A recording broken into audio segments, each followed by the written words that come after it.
마태복음 시즌2의 8번째 시간입니다. 처음 마태복음 시작할 때 이번 시즌에는 총 14번을 설교한다라고 말씀드렸습니다. 지난주일까지 우리가 7번 설교를 들었죠. 그러니 오늘은 이제 남은 후반부 7번의 시작이다, 이렇게 볼 수 있습니다.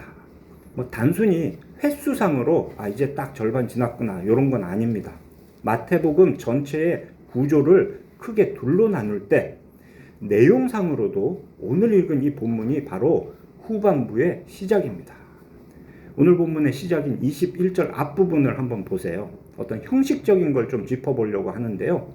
이때로부터 예수 그리스도께서 라고 시작하고 그 21절 끝에 가면 비로소 나타내셨다라는 표현이 있죠. 이런 표현이 마태복음 전체에 딱 2번 나옵니다. 21절이 그 중에 2번째이고요. 이거보다 앞에 첫 번째가 있는데 그것을 한번 확인해 보는 게 좋겠습니다. 4장 17절입니다. 우리 함께 마태복음 4장 17절, 앞에 신약 5쪽입니다. 그 4장 17절을 한번 눈으로 확인해 봅시다. 4장 17절을 보시면은 이때부터 예수께서 비로소 전파하여 뭐뭐뭐라고 얘기를 하셨다라는 거죠. 방금 봤던 16장 21절과 형식이 똑같습니다. 이때부터 예수께서 비로소 뭐뭐를 말씀하시기 시작하셨다. 이 표현을 기준으로 해서 4장 17절부터 16장 20절까지를 전반부라고 하고요. 16장 21절 이후로 끝까지를 후반부라고 할 수 있는 겁니다. 이처럼 오늘 우리는 설교의 일정상으로도 그렇고 본문의 내용상으로도 그렇고 후반부의 시작을 보게 되는 겁니다. 이 후반부 시작을 보기 전에 먼저 전반부의 시작을 한번 훑어보겠습니다. 지금 펼쳐놓은 마태복음 4장 17절, 여기를 보면 그 후반부의 내용도 우리가 이해하는 데 도움이 됩니다. 4장 17절에서 말하는 이때, 시작하는 이때가 언제입니까? 바로 앞인 4장 12절을 보면 세례 요한이 잡힌 때입니다. 감옥에 갇힌 때. 또 그거보다 좀 더 앞을 보면 4장 1절, 예수께서 광야에서 3가지 시험을 받으셨다라는 내용이 있죠. 그리고 바로 그 앞에는 3장 13절 이후로 예수께서 세례 요한에게 세례를 받으셨다라는 내용이 기록되어 있습니다. 이 일들이 이때인 겁니다. 성육신하신 예수께서, 아기로 이 땅에 오신 예수께서 성장하셔서 나이가 30 정도 되셨을 때 이렇게 예수님은 세례를 받으시고 마귀의 시험을 통과하셨습니다. 이것이 공생의 시작이다라고 하죠. 특히 이 마지막 구약의 선지자라고 할 수 있는 세례 요한이 감옥에 갇혔다. 이때부터 이제 새로운 시대가 시작되는 겁니다. 예수께서 공생애를 본격적으로 시작하십니다. 그때 예수님이 전파하신 메시지는 회개하라, 천국이 가까이 왔다라는 거였죠. 그리고 그 다음 기록을 한번 보세요. 4장 19절과 20절. 예수님이 베드로, 안드레, 또 야고보와 요한, 이와 같은 4명의 제자를 부르셨다라는 이야기가 이어집니다. 그리고 그들은 예수님을 따랐죠. 그 19절과 20절에 예수님이 나를 따라오라 하셨고 그들은 예수님을 따랐습니다. 이런 표현들을 잘 기억해 두시기 바랍니다. 그 다음 4장 23절 보면은 예수님의 공생의 사역을 3 단어로 딱 정리를 할 수가 있습니다. 가르치심, 전파하심, 고치심. 이건 우리가 외워두는 게 아주 좋습니다. 예수님이 공생애에 뭘 하셨나? 가르치시고 전파하시고 고치셨구나. 해당해서 구약 성경의 의미를 가르쳐 주셨습니다. 또 천국 복음을 전파하셨고요. 모든 병과 약한 것을 고쳐주셨습니다. 저는 여러 번의 설교를 통해서 이것을 두고 예수님의 자기 계시라고 말씀드렸습니다. 예수님은 이처럼 말씀과 행동을 통해서 자신이 바로 구약 성경에서 약속되었던 메시아이다, 하나님의 아들이다 라는 것을 사람들에게 알려주었습니다. 이러한 자기 계시 사역의 결과가 무엇입니까? 그것이 바로 오늘 우리가 본 본문 바로 앞에 있는 베드로의 신앙 고백입니다. 다시 이제 오늘 본문 16장으로 이제 돌아옵시다. 16장 16절을 보세요.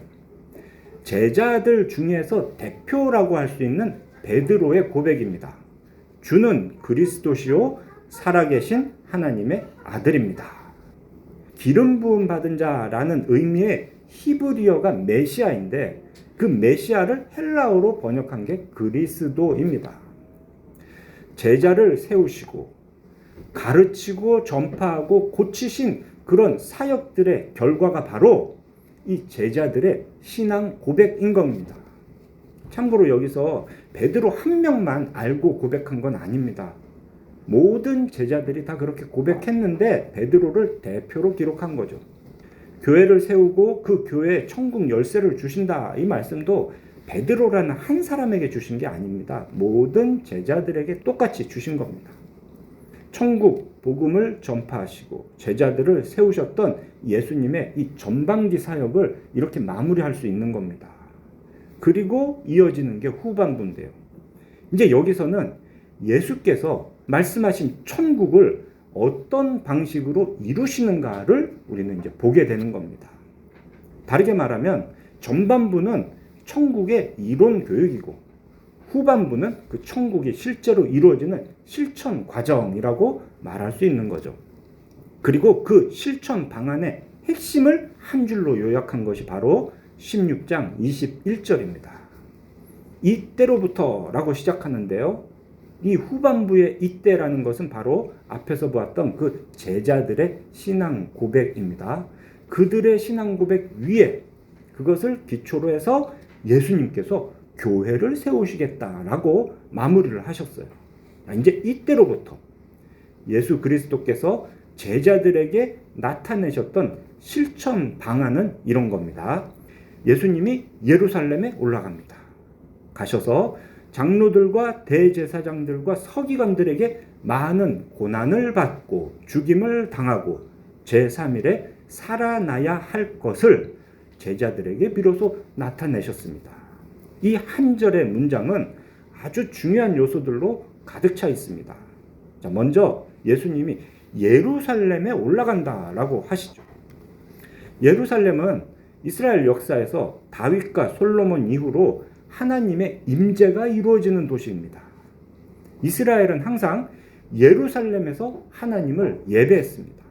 그런데 그들의 죄로 인해서 주전 586년에 예루살렘의 성전과 성벽이 무너졌습니다. 예루살렘에 살던 유대 백성들은 그 예루살렘에서 쫓겨나서 바벨론의 포로로 잡혀갔습니다. 마태복음 첫 시간에 제가 이런 말씀을 드렸죠. 바벨론 포로 회복은 아직 이루어지지 않았다고요. 이스라엘 백성들이 분명 70년이 지나서 예루살렘으로 돌아왔습니다. 그들은 예루살렘의 성전과 성벽을 재건했습니다. 그렇지만 예수님이 오시기 전까지는 아직 온전한 포로 회복은 이루어지지 않았다라는 걸 우리는 그 14대로 구별한 예수님의 계보를 통해서 확인할 수 있었습니다. 이제 온전한 포로 회복을 이루시기 위해서 그리스도시요 살아계신 하나님의 아들이신 예수님이 예루살렘으로 올라가시는 겁니다. 그곳에서 예수님은 장로들, 대제사장들, 서기관들에게 고난을 받으시고 죽임을 당할 것입니다. 여기에 기록되어 있는 장로들, 대제사장들, 서기관들, 이 사람들은 단순히 유대의 종교 지도자들이다, 아주 거룩하다 하는 사람들이다, 이렇게 말할 수 없어요. 만약 그렇게 하자면 바리새인은 어디 갔습니까? 여기서 꼭 집어 이 세 부류를 말한 것은 이들이 바로 예루살렘의 산헤드린 공회의 구성원이기 때문입니다. 장로들, 대제사장들, 서기관들이라고 말한 것은 곧 산헤드린 공회가 이 일들을 했다라는 걸 말하는 겁니다. 산헤드린 공회라는 것은 예수님 당시 유대인의 최고 사법기구입니다. 로마 정부도 아니고요. 하나님의 뜻을 따라서 재판한다는 바로 이 산헤드린 공회가 어떤 일을 하는가? 하나님께서 자기 백성을 구원하시려고 보내신 하나님의 아들 예수님을 죽인다는 겁니다. 그런데 하나님은 제3일에 그렇게 죽임당한 예수님을 다시 살리십니다. 이 모든 말씀이 어떻게 이루어지는가? 21절 마지막에 이렇게 표현되어 있죠. 살아나야 할 것을. 반드시 그렇게 돼야 된다는 겁니다. 예수님이 고난당하시는 것도, 죽임당하시는 것도, 부활하시는 것도 반드시 그렇게 돼야 된다. 이것이 바로 예수 그리스도를 통한 구속 역사의 필수 과정이다 라고 예수님은 말씀하십니다. 왜 그럴까요? 그게 바로 하나님의 뜻, 하나님의 계획이기 때문입니다. 그런데 예수님께서 이렇게 하나님의 계획을 말씀하셨더니 베드로가 그 예수님을 붙들고 항변을 합니다. 주여 그리 마옵소서, 이 일이 결코 주께 미치지 아니하리라.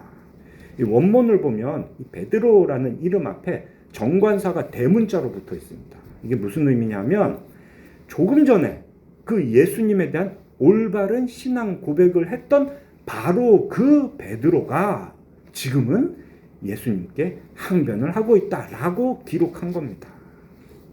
이 일이 결코 주께 일어나지 않을 것이라고 하는 이 베드로의 말에는 자신이 그 일들을 끝까지 막겠다라는 베드로의 의지가 들어있는 표현입니다.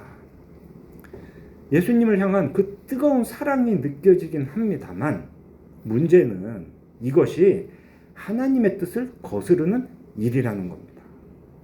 하나님의 뜻을 거스르는 행위는 아무리 그 행위의 계기가 사랑과 헌신이라 할지라도 정당화될 수 없습니다. 방금 올바른 신앙 고백을 했던 베드로가 마치 공생에 처음 시작할 때 광야에서 예수님께 3가지 시험을 했던 마귀와 같은 거예요. 예수님의 구속사역을 무산시키려는 시도를 하는 게 지금 베드로인 겁니다. 그래서 예수님은 베드로에게 이렇게 책망하십니다. 사탄아, 내 뒤로 물러가라. 너는 나를 넘어지게 하는 자로다. 베드로가 이렇게 했던 거는 자기 생각 때문입니다. 예수님을 정치적인 구원을 이룰 메시아라고 생각했던 게 베드로의 생각이었죠. 그런데 이것은 인간적인 생각일 뿐인 거지 하나님의 뜻과는 거리가 멀었던 겁니다. 앞에서 말했던 그 신앙 고백이 베드로 혼자 한 건 아니라고 했죠. 그것처럼 이런 인간적인 생각도 지금 제자들 중에 베드로 혼자 한 게 아닙니다. 모든 제자들이 베드로와 똑같이 그렇게 인간적인 생각을 했습니다. 그래서 예수님은 제자들 모두에게 이렇게 말씀하십니다. 누구든지 나를 따라오려거든 자기를 부인하고 자기 십자가를 지고 나를 따를 것이니라.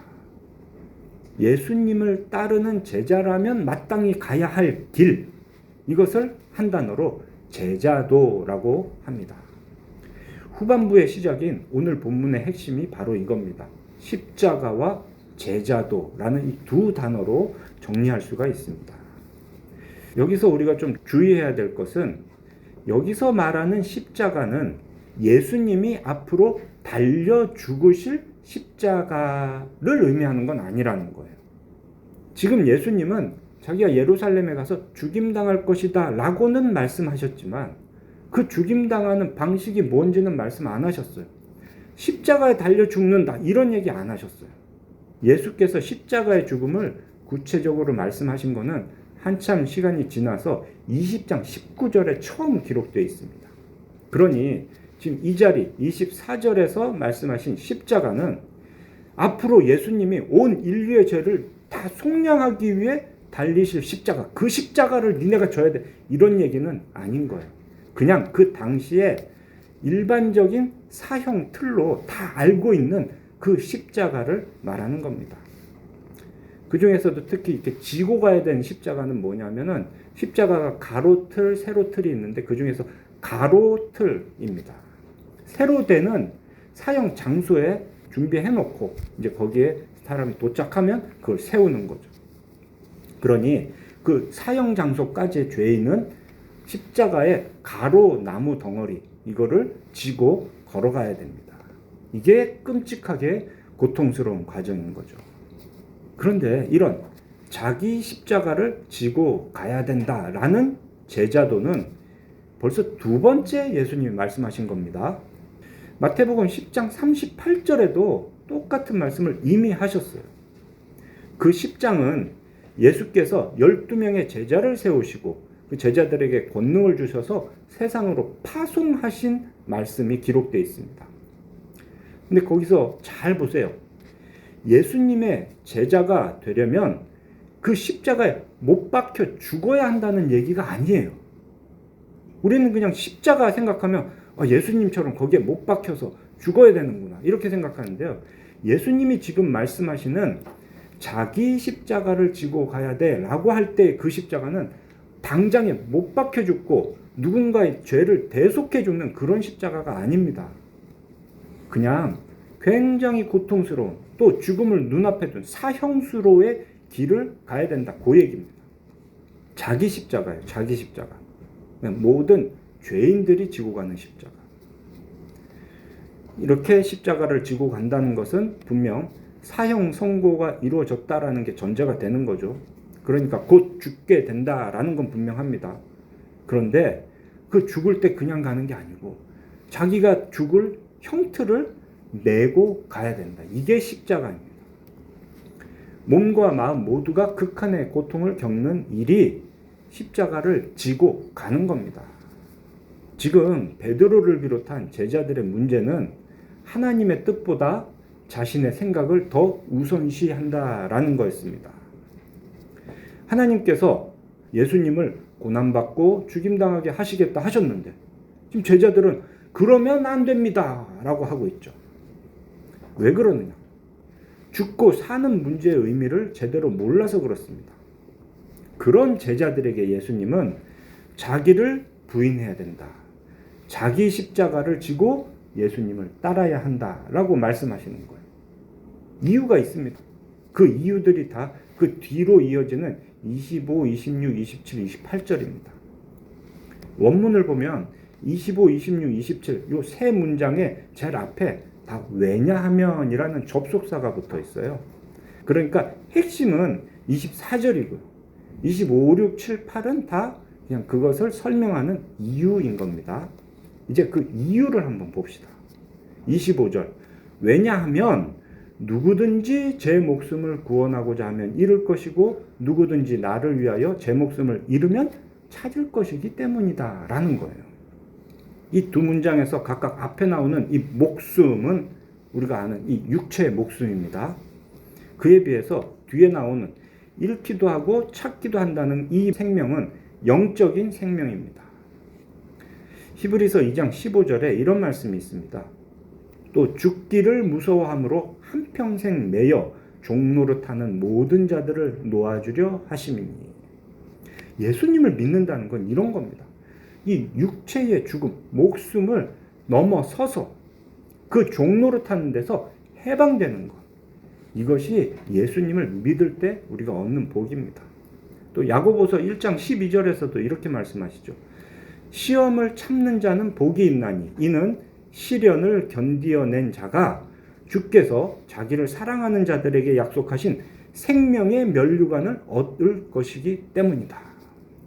우리가 자기를 부인하고 자기 십자가를 지고 가야 되는 이유가 이것이다 라고 예수님은 말씀을 하십니다.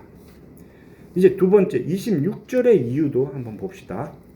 왜냐하면 왜 자기를 부인하고 십자가를 져야 하냐 하면 사람이 만일 온 천하를 얻고도 제 목숨을 잃으면 유익한 게 없기 때문이다. 사람이 무엇을 주고 제 목숨과 바꾸겠느냐라는 이유 때문입니다. 목숨이라는 게 그 무엇보다도 중요하니까 우리는 그 목숨을 지키기 위해서 예수님의 말씀을 따라야 되는 거예요. 자기를 부인하고 자기 십자가를 지고 예수님을 따라야 하는 겁니다. 이제 마지막 이유가 27절입니다. 왜냐하면 인자가 아버지의 영광으로 그 천사들과 함께 오리니 그때에 각 사람이 행한 대로 갚으실 것이기 때문이다 라고요. 인자이신 예수께서 아버지의 영광으로 천사들과 함께 오신다. 이 말에서 의미를 생각할 때 사람들은 여러 가지로 생각해 보겠지만 이 표현상 의미는 딱 하나입니다. 인자. 예수님이 심판하시는 분이구나. 심판을 우리는 기억해야 되는 말씀입니다. 27절에 이어지는 말씀이 28절인데요. 이 28절은 학자들이 난제라고 합니다. 이게 무슨 의미인지 결정을 못하겠다, 모르겠다라는 거죠. 제자들 중에 죽기 전에 보게 되는 그 일이 뭐다라고 하나로 딱 정할 수는 없습니다. 그렇지만 27절과 28절의 핵심은 제가 명확하게 여러분께 말씀드릴 수 있어요. 핵심이 뭐다? 심판을 말하는 거라. 예수님은 심판하시는 분이다. 이게 27절과 28절의 핵심입니다. 무슨 일로 그 일이 일어나는지, 제자들이 살아서 무슨 일을 보는지는 잘은 모르겠지만 예수님은 심판자이시다라는 걸 말하는 겁니다. 아버지의 영광으로 천사들과 함께 오신 인자가 하시는 일이 심판이에요. 각 사람이 행한 대로 갚으시는 거. 이게 바로 심판인 거죠. 인자가 왕권을 가지고 온다라는 표현도 구체적으로 성경에서 보면 심판의 권세를 집행한다라는 의미입니다. 이런 의미를 확인할 수 있는 구절들 몇 개만 좀 짚어보겠습니다. 먼저 마태복음에서 보자면 마태복음 19장 28절 이런 말씀이 있어요. 세상이 새롭게 되어 인자가 자기 영광의 보좌에 앉을 때 나를 따르는 너희들 12 제자들도 12 보좌에 앉아 이스라엘 12지파를 심판하리라. 예수님이 영광의 보좌에 앉는다는 건 심판하신다는 얘기구나. 제자들도 예수님처럼 영광의 보좌에 앉아 심판하는구나. 그걸 볼 수 있는 거죠. 영광의 보좌가 바로 심판하시는 자리인 겁니다. 자, 그리고 이제 요건 명확한데요. 마태복음 25장 31절. 인자가 자기 영광으로 모든 천사와 함께 올 때에 자기 영광의 보좌에 앉으리니. 오늘 본 27, 28절과 똑같은 얘기입니다. 인자가 자기 영광으로 모든 천사와 함께 올 때 자기 영광의 보좌에 앉는다. 왕권을 받는다. 그럼 그렇게 오신 인자가 무엇을 하느냐? 25장 31절 이후를 보면 딱 간단한 거 하나를 하시는 겁니다. 심판을 하시는 겁니다. 모든 민족을 모으고 각각 오른편과 왼편으로 구별하는 일을 하시는 거예요. 양으로 비유되는 오른편은 하나님 나라를 상속하게 됩니다. 그런데 염소로 비유되는 왼편은 영원한 불에 들어가게 되는 겁니다. 영광 중에 왕권을 가지고 오시는 인자이신 예수님은 이처럼 의인에게는 상을 주시고 악인에게는 벌을 내리시는 그런 심판을 행하시는 분이라는 거죠. 여기까지가 마태복음에서 이런 개념을 보여주는 거고요. 이제 좀 더 확장을 해보면 인자가 왕권을 받는다. 이런 표현은 무엇보다도 우리는 항상 다니엘 7장 13, 14절을 기억해야 됩니다. 인자 같은 이가 하늘 구름을 타고 와서 옛적부터 항상 계신 이, 그러니까 이게 하나님이죠. 성부 하나님. 그 하나님께 나아가서 그 앞으로 인도된다. 그 앞으로 가서 뭘 하는가 보니까 그에게 권세와 영광과 나라를 주시더라. 인자 같은 이가 하나님 앞에 가면 하나님이 그 인자 같은 이에게 나라와 권세와 영광을 주신다는 거예요. 그게 바로 나라를 다스리는 권세입니다. 나라를 다스리는 일의 가장 핵심은 옳고 그름을 판단, 재판하는 일입니다. 심판이 왕의 가장 중요한 일이에요. 이런 관점으로 보면 제자들이 죽기 전에 볼 일이 무엇일까? 요걸 조금 더 구체화할 수가 있습니다. 인자가 왕권을 받으려면 하나님 앞으로 간다 했었죠. 그러면 예수님이 왕권을 받기 위해 하나님 앞으로 가는 일이 무엇입니까? 그거는 무덤에서 살아나신 후에 40일 뒤에 하늘로 올라가신 승천을 말하는 겁니다. 제자들 중에는 죽지 않고 살아서 예수님이 하나님이 계신 곳으로 올라가는 것을 볼 자가 있다는 겁니다. 첫 번째 일은 승천을 말하는 것이다. 그럼 그렇게 승천하신 이후에 이제 심판이 이루어지는데 그런 심판들 중에서 또 지금 여기에 있는 제자들이 살아서 경험할 사건은 또 무엇인가? 크게 두 가지 정도를 생각할 수 있습니다. 첫째는 오순절 성령 강림으로 시작되는 교회입니다. 교회를 보는 게 예수께서 세상을 심판하시는 걸 보는 것과 같은 거예요. 교회를 통해서 하나님의 말씀이 세상에 선포되면 이 세상 사람들 중에서 택함을 받아 그 말씀을 믿는 자들에게는 그게 은혜가 됩니다. 그런데 육이 되어서 그 말씀을 거부하는 자들에게는 심판이 되는 겁니다. 그래서 교회가 이 세상에 확장되는 걸 볼 때 예수님은 그걸 두고 이렇게 말씀하신 겁니다. 심판이 이루어지는 걸 너희가 살아서 보게 될 것이다. 고린도전서 6장 2절에 이런 말씀이 있습니다. 성도가 세상을 판단하는 것을 너희가 알지 못하느냐라고요. 물론 최종 심판은 하나님께 속한 일이지만 이 땅에서 세워진 교회는 그 하나님의 심판의 원리를 말씀과 삶을 통해서 세상에 미리 보여주는 역할을 합니다. 그래서 교회의 역할 중에는 세상을 심판하는 기능이 있습니다.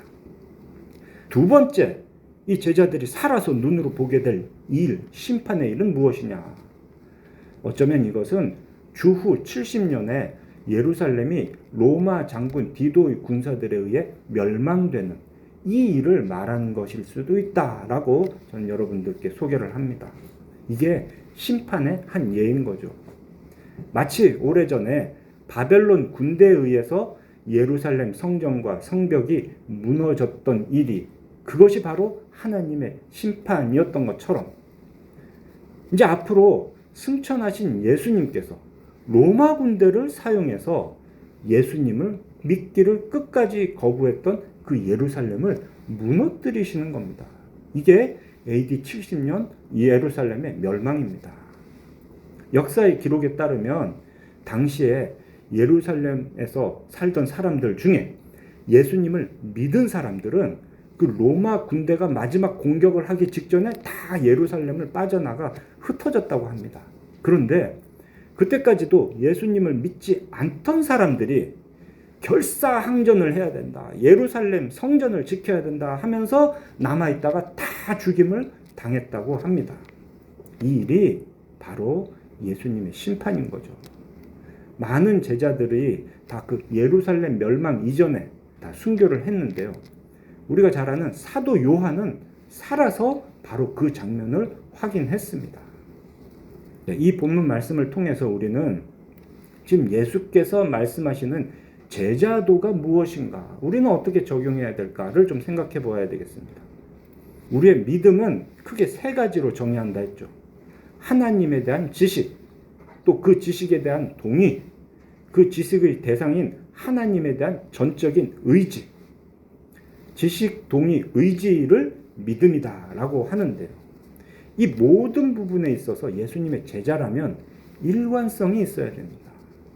베드로는 그게 안 됐어요. 분명 처음에 성령께서 깨닫게 하심으로 예수님이 누구신가에 대한 올바른 신앙 고백을 했습니다. 그는 예수님에 대한 지식을 얻었어요. 그런데 그 예수님이 고난당하시고 죽임을 당하신다라는 것은 수용하지 못했어요. 그게 하나님의 뜻이고 예수님이 그렇게 말씀하셨는데도 불구하고 베드로는 그거를 받아들이지 못했습니다. 왜 그랬느냐? 그게 하나님의 뜻보다 자기 생각이 앞섰기 때문입니다. 그래서 예수님은 제자라면, 나를 따르려면 자기를 부인해야 된다라고 말씀을 하신 겁니다. 그래야 일관되게 하나님에 대한 지식을 가질 수 있고요. 일관되게 그 지식을 그대로 받아들여 동의할 수 있으며 일관되게 하나님을 전적으로 의지할 수 있습니다. 이 자기 부인이라는 말씀을 들으면 우리는 개혁을 생각해 봐야 되겠습니다. 개혁된 교회는 계속해서 개혁되어야 한다라는 원리가 바로 이 예수님이 말씀하시는 자기 부인의 제자도를 따르는 실천입니다.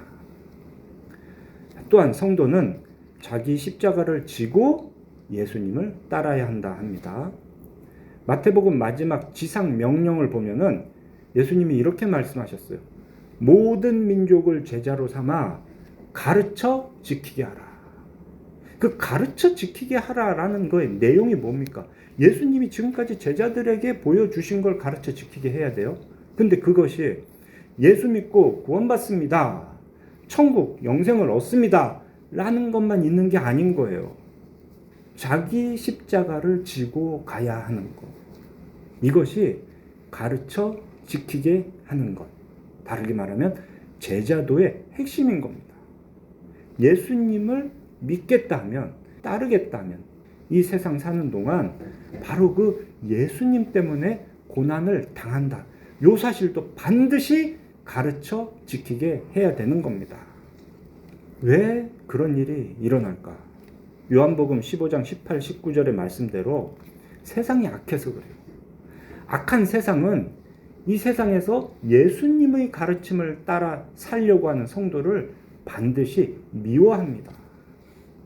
그렇지만 예수님의 제자라면 그 미움을 끝까지 견뎌야 합니다.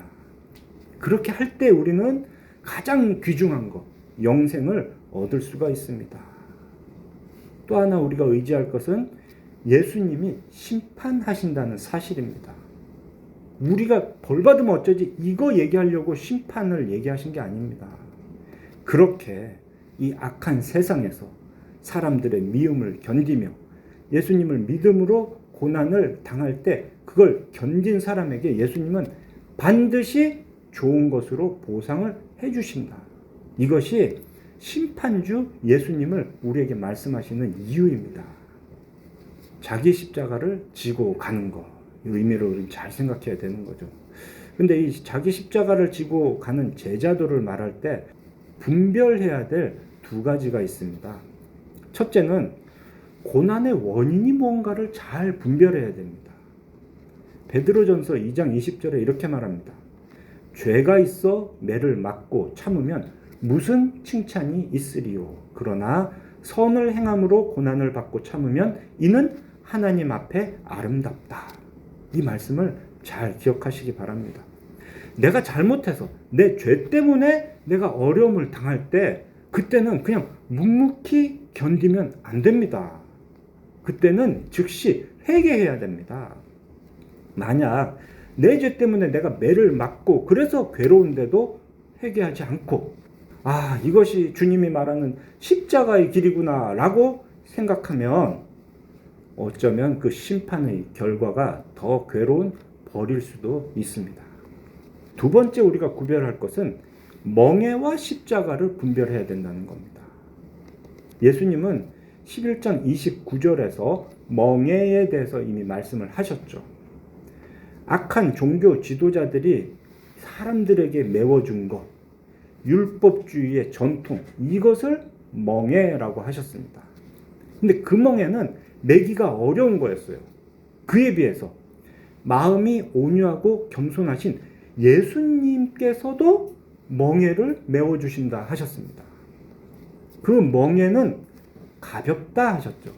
율법주의의 멍에는 무거워서 사람을 짓눌렀는데 예수님께서 주시는 멍에는 가볍고 쉽습니다. 그러한 멍에하고 지금 오늘 얘기하는 십자가의 제자도 이 두 개가 헷갈리면 안 되는 거예요. 서로 다른 이야기입니다. 예를 들어 부모가 자녀를 낳고 자녀를 돌본다. 이거 쉽지 않거든요. 이것은 멍에일까요? 십자가를 지고 가는 걸까요? 자녀가 부모와 함께 신앙생활을 잘하든 못하든 상관없이 부모가 자녀 키우는 일은 멍에일 수는 있지만 십자가를 지고 가는 건 아닙니다. 모든 자녀는 하나님께서 주시는 복입니다. 물론 자녀를 양육하는 과정에 굉장한 어려움이 있긴 하지만 그래도 참 믿음을 가진 부모라면 그 일들 감사하며 기쁨으로 감당할 수 있습니다. 주께서 주시는 지혜와 인내함으로 그 일을 통해서 선을 이루어갈 수 있습니다. 이걸 가지고 이게 나에게 주신 십자가인가 봐 이러면 어처구니 없는 일인 겁니다.